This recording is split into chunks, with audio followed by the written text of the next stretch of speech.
Good afternoon, everybody. Welcome to National Sales and Marketing Executives webinar. And we've got an interesting speaker here for you today and a great topic. And we really appreciate everybody participating. We are going to be working with all of our members, and we will be sending periodically some questionnaires. If you haven't got them yet, you will be getting them. About 4 or 5 quick questions. Just please answer them.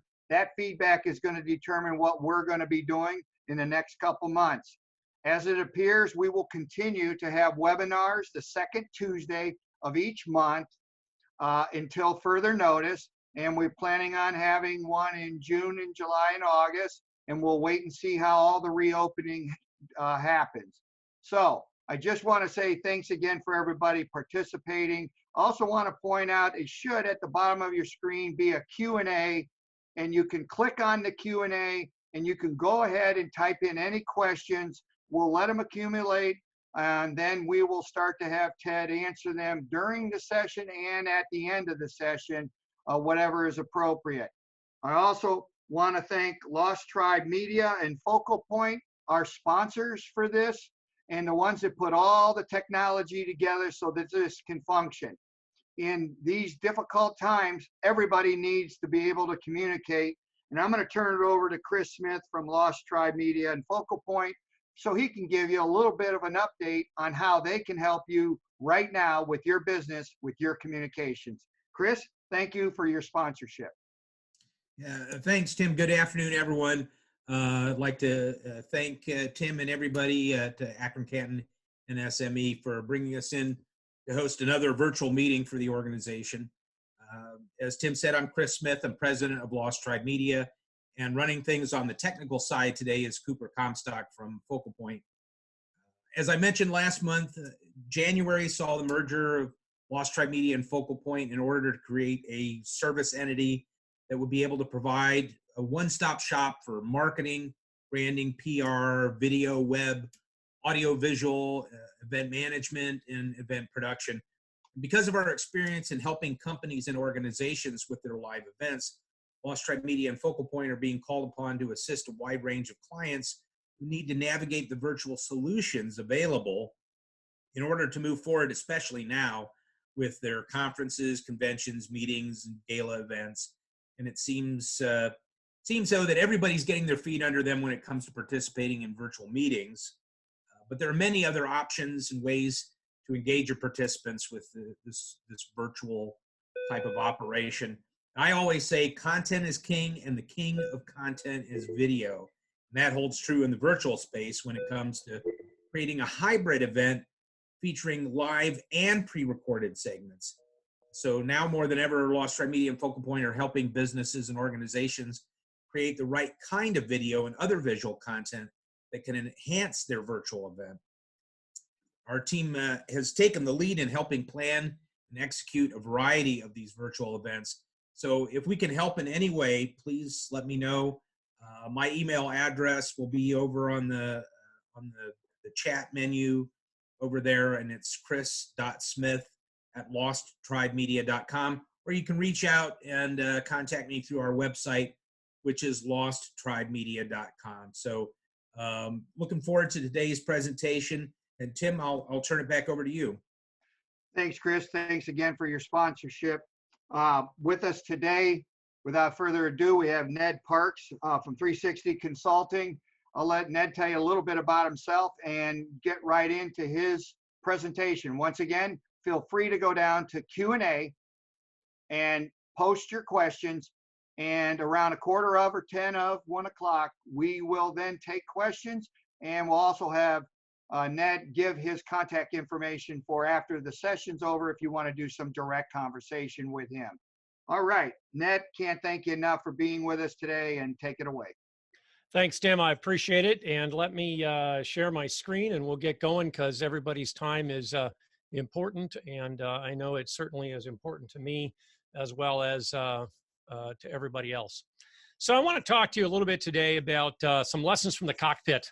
And I call it Aviate-Navigate-Communicate, and I'll get into a little more detail about what that is. But how can we bring these things from the cockpit over and put them to use in regular business. Is there some pullover? Well, there is. So just a little bit about myself. I started my professional career in the U.S. Army as a helicopter pilot and a flight instructor. I then came out and I flew for a couple of hospitals as a life flight helicopter pilot. I started Parks Aviation, which we ran 4 different airports and ran a 24/7 operation, had quite a few employees and quite a lot of services. Went to work for a manufacturing company. And then in 2000, I started my own consulting business, Aegis 360 Consulting. We've served over 500 businesses over the last 20 years all over the world in multiple industries. And flying's always been my passion. So I still hold my certified flight instructor current with both helicopters and airplanes. And since I don't play golf and my wife needs me out of the house, this is what I do on most weekends. So I'm still very, very active in the flying community. And I always look for ways to do metaphorical learning and analogies and bring them together. So to get this started, I need you to warm up your chat fingers. I need you to get ready to chat in an answer to a question I'm about to give you. Now, you're going to have to get really ready here because there's a little contest I'm going to throw, which means you got to put that coffee down. You cannot type and drink coffee at the same time. I've tried it. It just makes a big mess. So put your coffee down and get ready. Now, this may not be the best book in the world, but it's free, right? So what I'm going to do is I'm going to give a free book to the first person that gets their answer into the chat and the 6th person that gets their answers into the chat. Why the 6th? I don't know. It was a number that I invented. It just was there, so I used it. So the first person and the 6th person that answers the following question, be honest, throw it out there, be a little vulnerable. Here comes the question. If you're ready, coffee's down, fingers on the keyboards. Here you go. What was your first thought when the shutdown hit? What was your very first thought when the shutdown hit? So go ahead and chat in very quickly. I want to read some of what is being said in there. Let's see. We've got, here they are. What will we ever do? 2001 again. How long will it last? Absolutely. How are group projects going to work? How to continue with meeting? Holy Moses. What about my health? Absolutely. You know, certainly people had those sorts of things. What else came to mind? And you can be brutally honest about it. I know probably if I were chatting in here, it would not be PG appropriate. I can promise you that. It would not be PG appropriate. So we've got quite a few answers in there. I appreciate it. Are we going to be okay? Absolutely. Are we going to be okay? So Chris Comstock is going to record who our 2 winners are. I'm going to continue to move on here. Thank you for getting ready. You can pick up your coffee now. That's the last time I'm going to ask you to toss anything in there unless you want to, of course. And feel free to do that. I always like to interact with the audience. So let me talk to you a little bit about this whole thing called Aviate-Navigate-Communicate. In the world of aviation, when we work with our students and teach them, and I can remember learning this many, many years ago, I can tell you that this was one of the very first things we learned. And basically what this means is fly the airplane, figure out where you're going, and then tell somebody. That's really putting it in very, very simplified terms. Oftentimes when we go back and we read case studies of accidents or things that have gone wrong, the pilot has gotten out of order with this. They've tried to tell somebody that they have a problem instead of managing the problem. Or they've tried to manage the problem and tell somebody and not figure out where they need to go. Or they've not done something that they need to. And this has always been a great lesson for me, and I've tried to take it and put it forward in really everything I've done, and certainly in business and clearly in a crisis, because this is when we use this in the cockpit, when things start breaking, things go wrong. All of a sudden, you know, we have a situation with weather or something in the aircraft isn't working right, or Lord knows what it could be. So we're going to break these down, and I'm going to do some metaphorical learning with you, and I'm going to bring this over and tell you, what does this mean in my business? Now, I'm not a pilot, so how do I use this stuff? Well, we're going to go through and talk about that. So let's break down Aviate to begin with. You know, in the whole idea of Aviate, what we're really doing is we're keeping the aircraft upright. We're flying the airplane.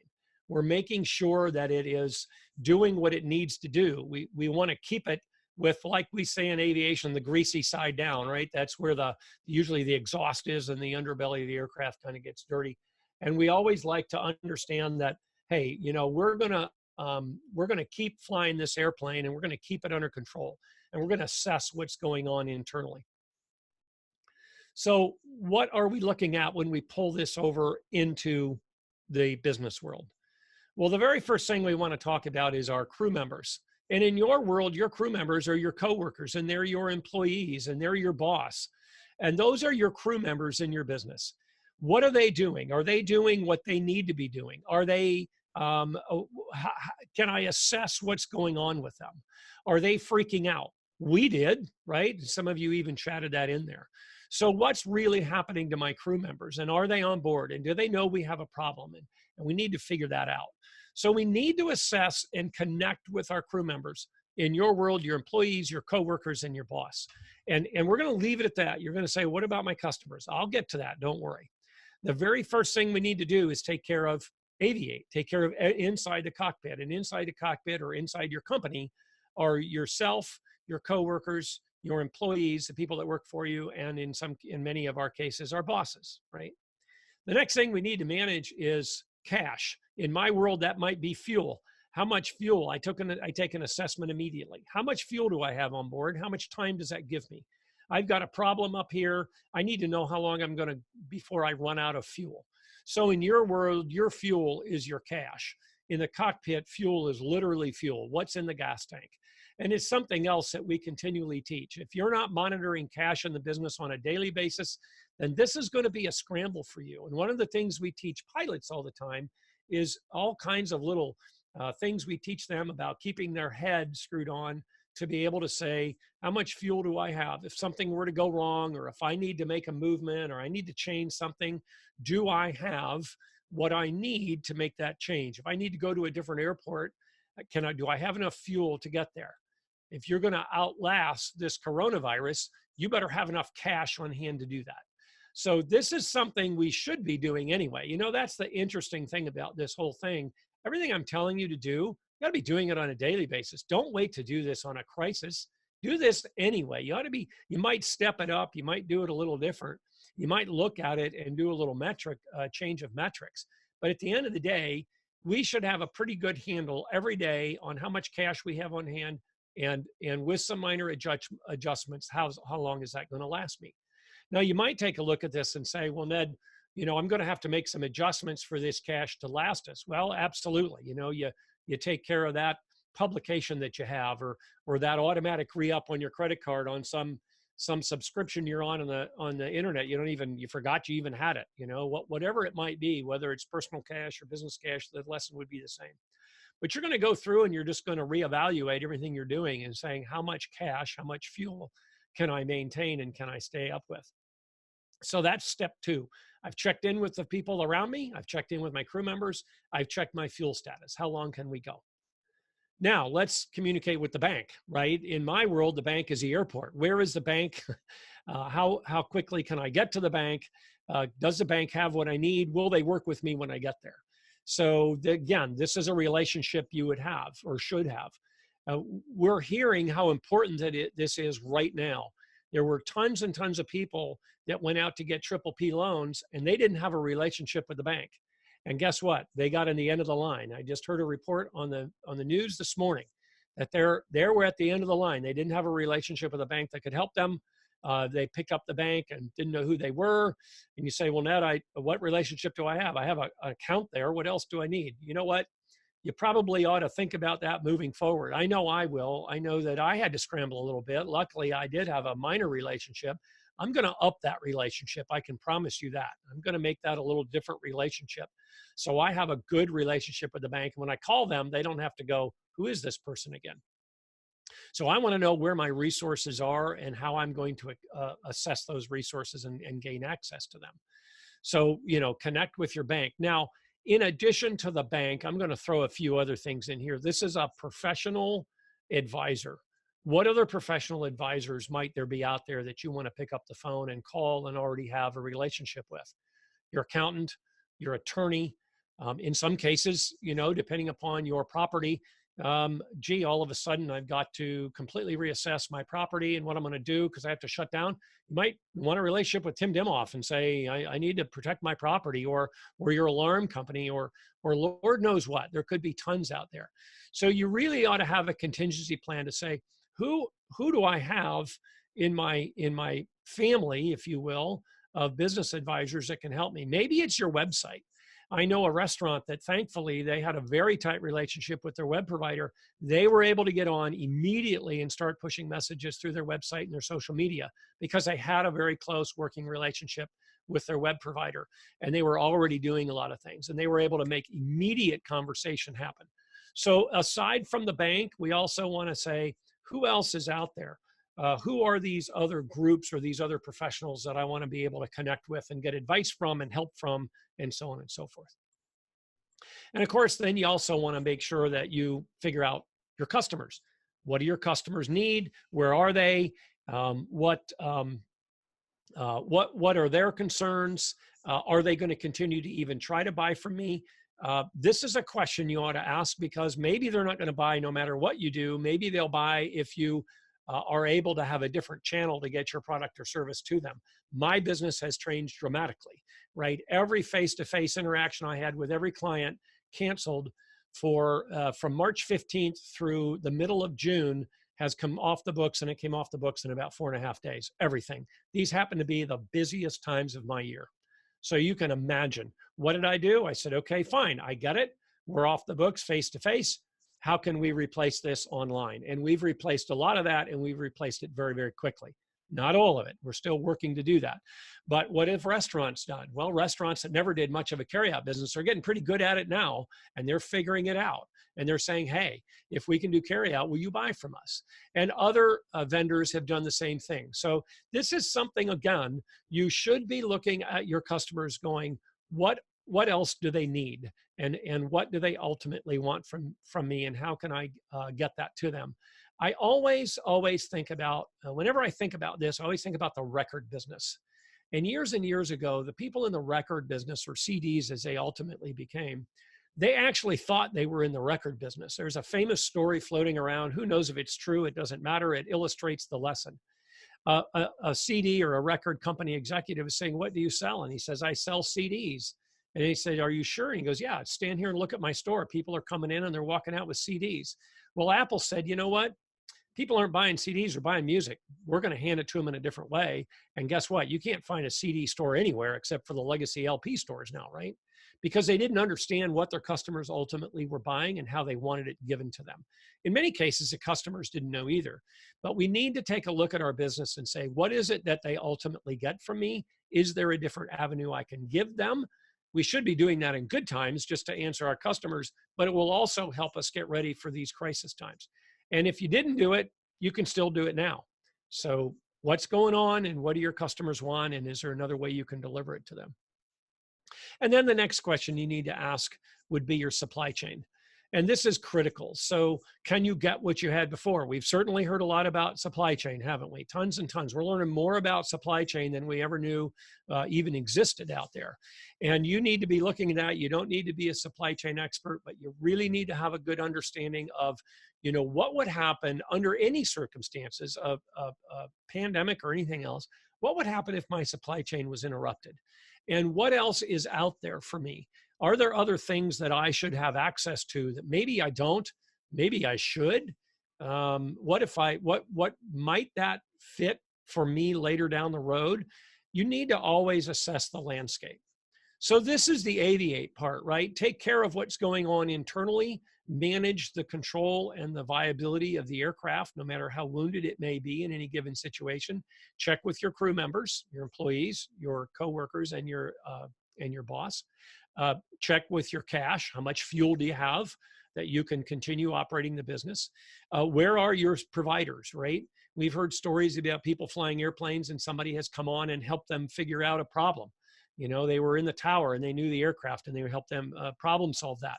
Those are your providers, your banks, your attorneys, your accountants, and so on. Check with your customers. You know, in my case, in my world, this would be the passengers. Let them know what's going on and how I'm going to take care of them. And then where's my supply chain? What can I get at access to keep me going here? So that's the aviate part. Now let's go to the next one, which was navigate. You know, we come to navigate and we say, well, which way am I going to go? I can go here, or I can go there. There's an airport to my left, there's an airport to my right. I can't get to the one I was going to initially. So that's kind of what we're going to talk about here a little bit. And how do we take that and bring it into our world of business? So the very first thing I'm going to tell you need to do, you need to start listening. And this is absolutely critical. You need to listen. You need to listen to your crew members. You need to listen to your customers. You need to listen to your expert advisors, your bankers, your accountants, your attorneys, your security people, your whomever you have, wherever they are. You need to listen to them. And without listening to them, you're going to have a tough time coming up with a plan, which is really the next thing you're going to do. After you listen, you better plan. I've said this 1,000 times. I've said it in good times. I've said it recently. I'll say it again. You'll hear me say it forevermore, that without a plan, there's no change. There's only chaos. Let me say that again, if you'd like to write it down. Without a plan, there's no change. There's only chaos. And we've seen that everywhere, right? If you don't have a plan of what you're going to do, you can't make a change when something happens to you. I can tell you in the world of aviation, the one thing we do, I know I'm going to be taking an advanced check ride here. I can promise you that the check inspector from the FAA is going to give me a scenario, and I know what he's going to do. He's going to throw up obstacles, and he's going to check my planning to make sure that I have some contingency planning. Well, if this happens, what are you going to do? Well, I'm going to do this, this, and this. And if that happens, what are you going to do? Well, I'm going to do this, this, and this. So you might not have the perfect plan. And as Eisenhower said, no plan survives the first encounter with combat or the enemy. I will say that's 100% true. But again, if we don't have the plan on the front end, we have chaos. And what we don't have is somewhere to go second. What's our contingency? So after I listen to my advisors, my crew members, my employees, my customers, right? Everybody on the inside, my advisors, all those people, I listen to them. Then I'm going to go make my plan. And once I have my plan, I can then execute the plan, right? And this is absolutely critical. We really want to be able to execute this plan and move forward.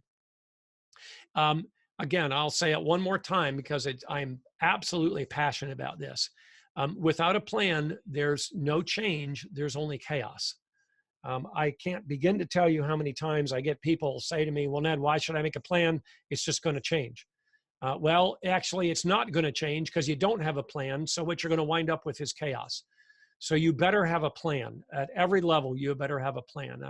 I like to tell my clients, spend a little time staring out the window and find everything that can happen wrong with your plan, and then figure out what you're going to do to change that.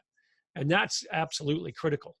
Find out everything that can go wrong with your plan, and figure out what you're going to do to fix it. This is probably one of the most important things you can do. So listen. This is the navigate part, right? Listen, come up with a plan, and then execute. In my world, the plan is I'm going to go to this airport instead of that one. I'm going to navigate around this thunderstorm instead of that one. I'm going to make a change to my fuel burn rate. I'm going to do whatever. There's a lot of things I can do. And in the world of my business, I'm going to listen to my customers. I'm going to listen to my advisors, my internal folks. I'm going to devise a plan, and then I'm going to move forward. I can tell you since March 15th, my plan has changed about 3 times, but it has not been chaos, because I sat down and I said, here's what I'm going to do. And it has been evolving and changing because I learn new things all the time. All right, let's go to the last one here, and that's the communicate piece. This is the one that actually is interesting to me because we can get into a ton of trouble with this one, right? We communicate before we have a plan. I don't really know how people do that because they don't end up communicating anything of value, or they communicate the chaos, because since they didn't have a plan, all they have is chaos. And so then with the chaos, that's what they communicate, right? So we have a plan, we communicate that plan. And then when there's a change, we go with that change. And I'll give you a great case study out there in just a minute. So first of all, and this is critical, we communicate what we know. That is absolutely critical. Communicate what you know. this is where I am. We're shutting down due to a pandemic. We're not sure where anything is coming from. Because the second thing after you communicate what you know, you're going to communicate what you don't know. You're going to say, I don't have a clue about this, that, or whatever. So let me give you the case study around this and where I learned this and why I think this is so absolutely critical. This is a huge piece to this. Many years ago, the Charles Schwab Company, and I don't honestly remember when it was, they got themselves into some financial difficulty. And I mean, it was pretty severe. And Charles Schwab pulled his senior leaders together and they said, look, for us to survive, we're going to have to really make some massive changes here. And so they talked about what those changes were going to be. Well, as you can imagine, you're not a manufacturing company. You can't stop making something. You're a service company. And you can't do this. There's limited things they could do. Shut down offices would be one, sure. Laying off people would be another, in no particular order of importance or even financial payback. So Charles Schwab, they sat there and they said, well, what are our options? Well, they said, we don't, we've got really basically two options. I mean, there's a lot of other things we can't really do. So, and that's, there's a lot of truth to that anytime we have a retraction in business. We close things down. As I like to say, when business takes a downturn, we turn off the lights, park the trucks, and lay people off. That's usually the very first thing we do, right?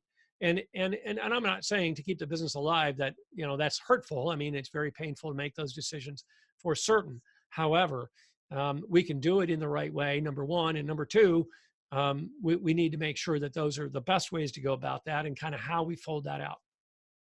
So here's what Schwab did, which I thought was fascinating to me. The very first thing they did was they communicated with the employees and they said, look, here's where we are. Now, in their case, the employees were what? They're crew members. So they're still at the aviate stage, right? They said, here's where we are. And here's what we need to get through the navigation. We need to get through this thunderstorm, if you will, metaphorically speaking. And we don't know how long that's going to last. And we're not sure just how bumpy the ride's going to be. And we're not sure how we're going to get through there. So here comes the communication piece, right? This is very condensed down, but you can certainly map this over to your own world and what you do. So what happens is you bring it over and you say, okay, this is what we know. And this is what Charles Schwab did. And what was fascinating about the case story around them is every time they had a senior leader meeting, every single time they had a senior leader meeting, they would not leave that meeting until they were all in agreement what the communication to their employees was going to be, right down to the email and how it was written and exactly what it said. And everybody in the room agreed on the communication. Now, what did that do for them? That made clear and concise communication. The last thing they needed was Charles Schwab saying this and a VP saying that and a director saying this over there and somebody putting their spin on it and given what they thought. What's that create? That's not a plan. And what have I said about no plan? There's no change. There's only chaos. So with no plan of what we're going to say, guess what? We have chaos. So they said, we're not going to have that. So we're going to have an agreement, what we're going to say, and then we're going to email that message to every single employee, and we're going to hit the send button within seconds after this meeting is over. So guess what that does? That gets the communication out there on the heels of the decisions being made in an immediate format. So guess what's not happening? Guess what's not happening? When I tell you what I know and I tell you what I don't know, guess what's not happening? Or at least at much less. Rumors. Rumors are really, really going to be relaxed, really relaxed. And that is a huge piece of this. They're going to be relaxed. There's going to be less of them. So what we really want to make sure we understand is that we're going to communicate exactly what we know and exactly what we do not know. And that is critical. What do we know and what do we don't know? Then what happens when we learn something new? Well, from the I don't know pile, it moves into the know pile. Hey, last time we communicated with you, we didn't know X. We now know X, and here's now what we know, and here it is. We still don't know the rest of the things on the I don't know list. We're still not sure. You're actually hearing this being done by Governor DeWine and Dr. Acton they're following this playbook almost precisely. They've come out with a plan. You can certainly disagree with the plan. That we're not here to discuss that, but they've come out with a plan. And as they learn new things, they tell us new things. And they've done a pretty effective job of it. And I kind of sat there and watched it, because this is the kind of stuff I work with my clients with all day long, is let's be really coherent about what we're doing from a leadership perspective and make sure we get the information out there. So what we really want to do is make sure that we tell them what we know and what we don't know. And when we do that, we can make a change to our plan, and it doesn't sound like it's total chaos. It sounds like we've really got something going, and we can really understand that. So let's just do a quick review here, if we will.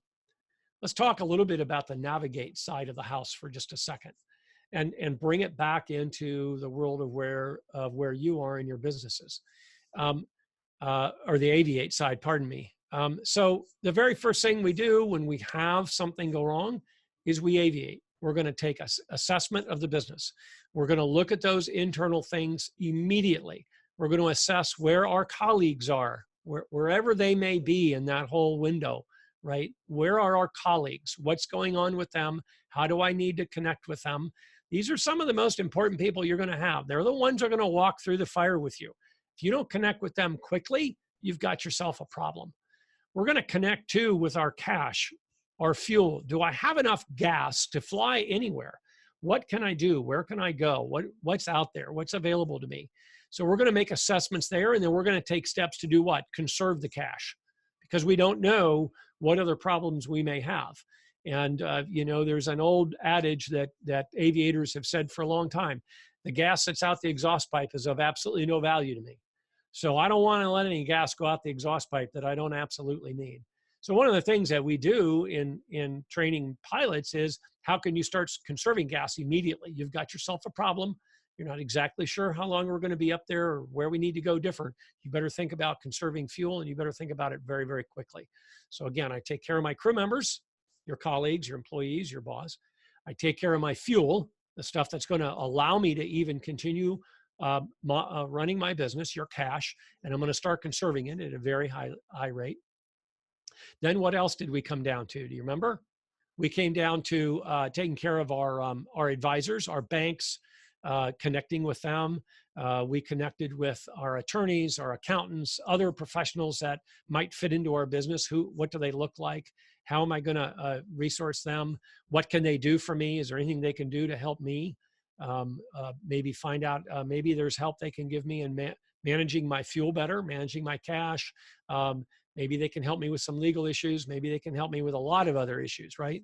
That I'm going to have. Maybe issues I don't even know I'm going to have. And that's a critical piece to this. Then we came around and we talked to our customers, right? Those are our passengers in my world. I'm going to tell them what I'm doing. I'm going to figure out what their needs are. Can I service those needs? I'm going to make sure that they're a part of this whole picture. And that's absolutely critical. And then I'm going to take a look at my supply chain. Where am I going to go? Who can help me? What can I buy from them? What do I need to navigate into this new world? So that's a short history on the aviate side. Let's come over to the navigate side. Where am I going to go, right? What does that going to look like ultimately? How am I going to get there? What changes do I need to make? What's my plan? I'm going to listen, right? I'm going to take in all that information. I'm going to develop my plan, and then I'm going to execute. That's what you do in the navigate piece. There's not a lot to it, but it is critically, critically important. Then and only then do we communicate.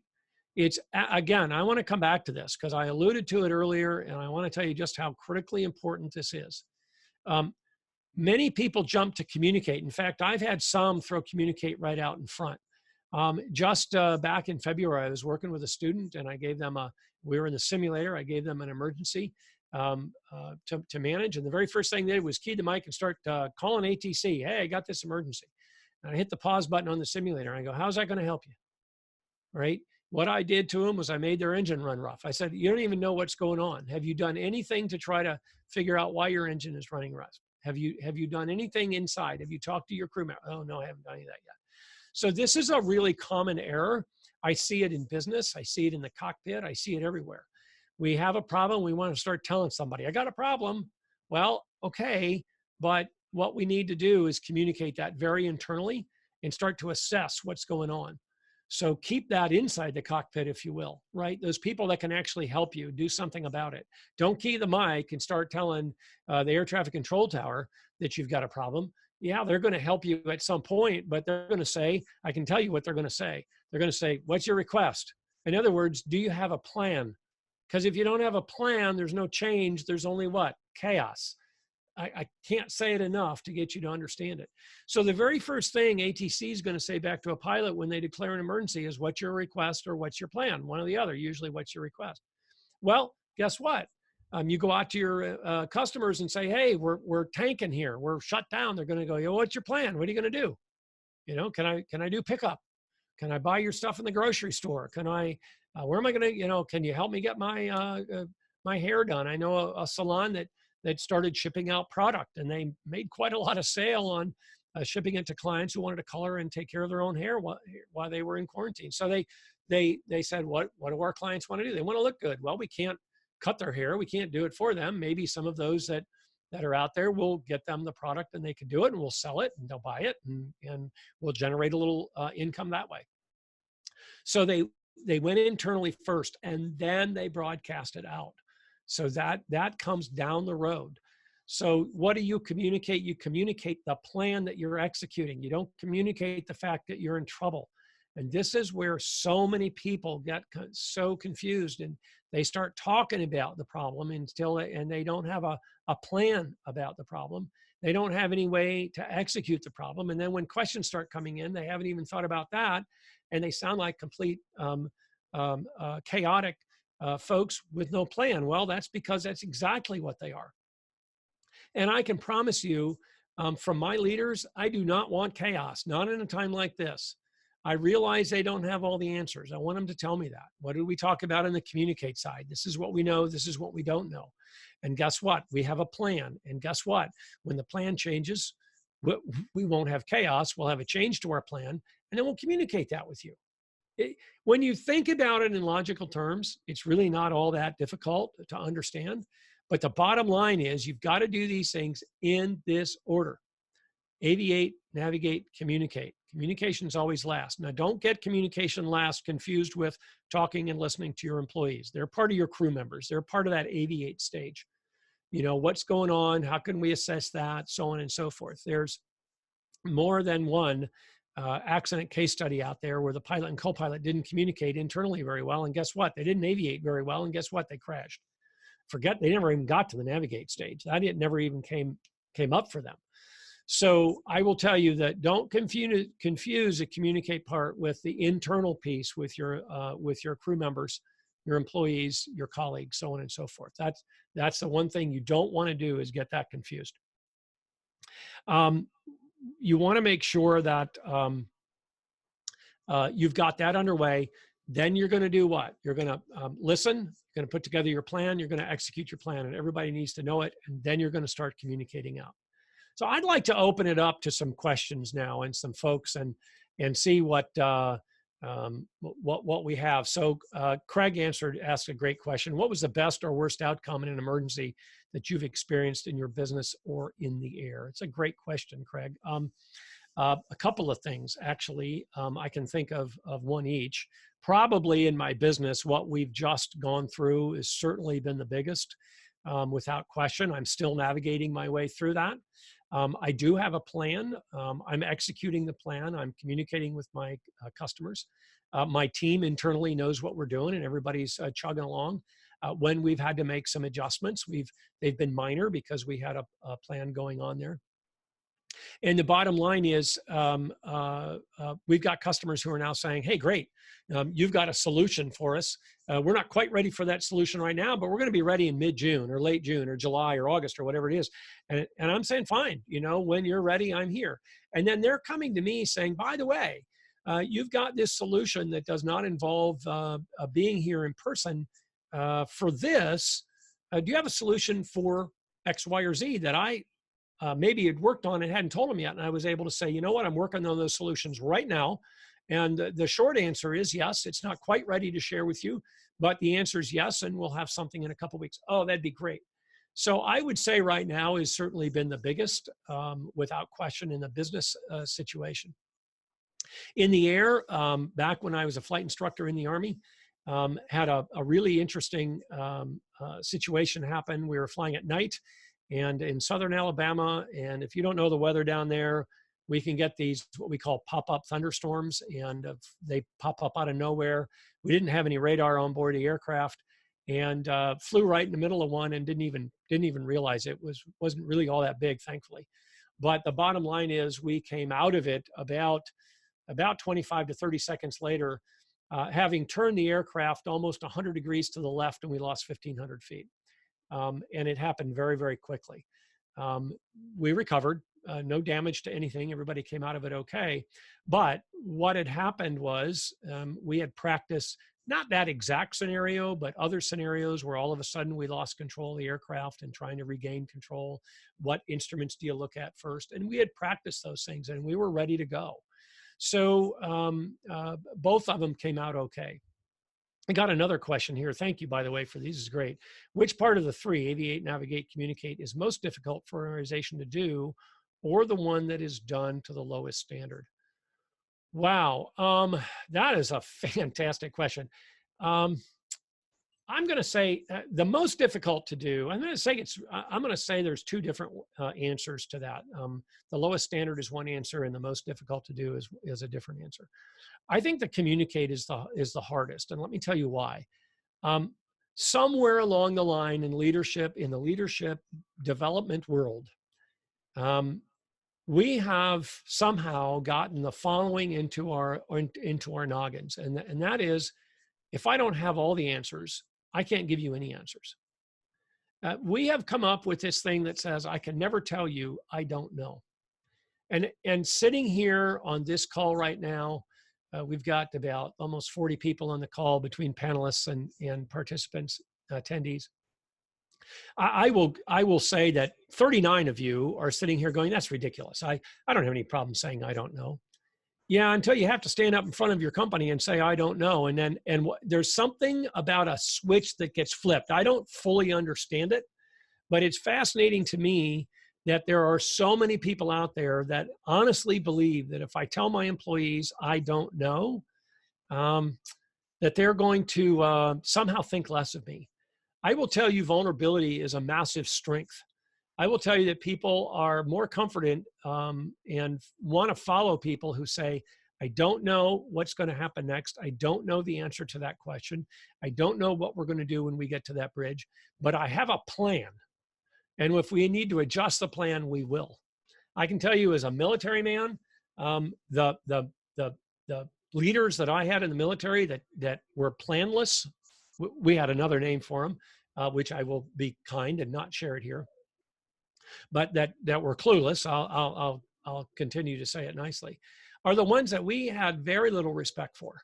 Ones that had a plan, and we understood it immensely, and everybody kind of did. It wasn't a thing that was talked about all that much. This is what we're going to do. And by the way, if we get there, we're going to do something else. Now, I can also tell you, built into the culture of the military is contingency planning. And it's talked about every day almost. In fact, every training that you go through, every mission that you train, one of the things we would do is say, what's our contingency planning? So part of it was built into our culture of just in the acceptance of, I don't know what's going to happen when I get there. The enemy could move, there could be a storm, there could be this, there could be anything. We don't talk about that very much in business. It's fascinating to me that contingency planning is something left up to folks in the IT world. And businesses think, well, we got to have a contingency for IT that goes down. But they don't build contingency planning for anything else. If you did contingency planning for the whole business, not just the IT part, but the entire business, we call it business interruption planning. It's contingency planning. You can call it whatever you want. If you would do contingency planning for everything, even down to if this machine broke down, what would we do to convert that work somewhere else and stay on track for our customers? If that's the only thing that goes wrong, this mill breaks, what would I do? Well, I would do this or I would do that. If you're not doing that on I don't know, 3 times a year, twice a year, at a minimum once a year, you're really missing the boat. So I would say that that's probably the hardest is is not being able to communicate the I don't know part. I would say that what they do the worst is the planning part, the contingency planning. So not being able to communicate properly and getting that out of whack, probably the one that they do that is the hardest for most businesses to do. Many leaders have a tough time with it. And then the one that they do the worst is the planning piece. And look, you know, I get it. You're running 100 miles an hour. We're trying to stay lean. Everybody, at least at one point, we suffer from time poverty. I got to think about what I'm doing with my employees. Am I going to pull them off production? Whatever production looks like, could be engineering or making it, or it could be, it doesn't matter what level of the business they're in. And I spent a lot of time with all this stupid contingency planning. Well, I'm going to tell you something. You know, if you don't have that, then you're going to have chaos. How important is an after-action assessment? What did we learn? What should we carry forward? Well, again, this is something that is so much of the culture within the military, and I try to get my clients to do it. And there's a massive reluctance to this as well. And in fact, I won't say that I've given up, but I can tell you that I have a lot of preconceived notions, and there's usually bore out correctly. Hey, you know, let's do an after-action and find out really what went wrong. And I would tell you an after-action assessment of whatever is absolutely critical. I do have a manufacturing company that I finally have them down, and we're still not quite where they need to be, but they're taking the first step, right? They make huge capital equipment. Some of it takes 8 months to build. And what I've got them now doing is after they ship the machine, they're taking about 3 hours with everybody, from the customers to the engineering and to production. And they're saying, okay, over that 8-month build process, what did we do right? What did we do wrong? Where did we have hiccups? What do we need to change on the next one? And they've already uncovered quite a few things that they go, wow, that was great. Now, you got to get a lot of egos out of the way. You have to get the finger pointing out of the way. This is a real, after action assessments are a real art. And I would tell you that you need somebody in the room that is going to say, egos are out of the way, blaming is out of the way. It doesn't matter if a mistake happened, we just need to figure out how not to make the mistake again. I don't care if Joe made the mistake, or possibly, which I find also very true, we have a process in place that either encouraged, allowed, or demanded that Joe made the mistake. Don't get me started. That's a whole other world. Which means then the ego of the owner has to get out of the way, or the boss to say, gee, I put that policy in place and it's not working that well. I will tell you that the after action is huge. It's mammoth, and very, very few organizations do them at all, let alone effectively. That was a great one. Thank you. Well, I'm certainly willing to have any other questions anybody has out there. Anything that you have would be great. Oh, here's another one. When you find the plan is failing and you are in crisis, my question is been addressed. Okay, very good. I've heard that hiring will be down for 3 to 6 months, assuming we make a gradual recovery COVID-wise. Should we be planning right now for a double or even triple dip in the case? You know, I think I would be planning for quite an extended dip, and maybe even another one. I think the dip in business and a spike probably in some more cases. The other thing I think that part of the plan is going to be, and I know that I was just emailing with one of my clients this morning, is okay, fine, you're going to open up the business, and you're at some point going to say vendors are going to come back in. I've got something to think about now as your vendor, and this is going to be tricky, but we're all going to have to think about this. Is that company, that business I'm about to walk into, are they taking precautions that really are to my standard of safety? Because I don't know that I want to walk in there if they're not. I just don't know that I want to. And, you know, we're hearing all kinds of stories. I mean, mustard seed, as a local example, you have to have a mask on if you're a customer. Costco, you have to have the mask on if you're a customer, so on and so forth. And I feel very good going into those with a mask. And I'm saying, well, you know, if you're not taking precautions that make me feel good, now I've got a problem because I'm trying to make a living. Am I going to go to your business if I feel unsafe about getting sick? It's a huge problem, right? And so that there's going to have to be, I'm not sure how I'm going to handle that. And for those who are vendors going into other companies, it's probably something that you should be thinking about as well. Well, again, I try very hard to honor everyone's time and never go too long. And certainly I'm willing to stay on and chat and talk, but my contact information is there. I'm certainly, you're certainly welcome to send me an email, a call the office and leave a message. If you don't get a hold of anybody, we'll be glad to get back in touch with you and talk about whatever you want. If you want to kick an idea around, I'm certainly willing to do that. And Chris, I'll turn it back over to you. I want to thank everybody for being here. And again, this is how you get a hold of me. And if anybody's got a question or anything, let me know. And I see that we got some addresses. I'll get those from my panelist helpers out there, and we'll get those books in the mail to you. Thank you so much. Chris, I'll turn it back over to you. This is Ned, Tim Demoff, and Hi, on Tim. behalf of NSME, we want to thank you. This was an excellent presentation, and we have a few minutes, and I just want to throw some at you real quick, and then we're going to sign off. Sure. A lot of information, but if I had to walk away and remember 3 things that you said today, what would you tell everybody? Walk out of here, but don't forget these 3 key things. What would they be? Assess the situation, make a plan, and share it. Thank you very much. You bet. Everybody, we want to thank you on behalf of National Sales Marketing Executives. Please mark your calendars down for June 9th. That will be the next webinar, Tuesday, June 9th at noon. Also want to thank Lost Tribe Media. You can contact Chris through losttribemedia.com. Thanks again to Ned Parks and everybody for participating. We are going to sign off, and everybody have a great day. Be safe and stay germ-free. Have a great day. Bye-bye.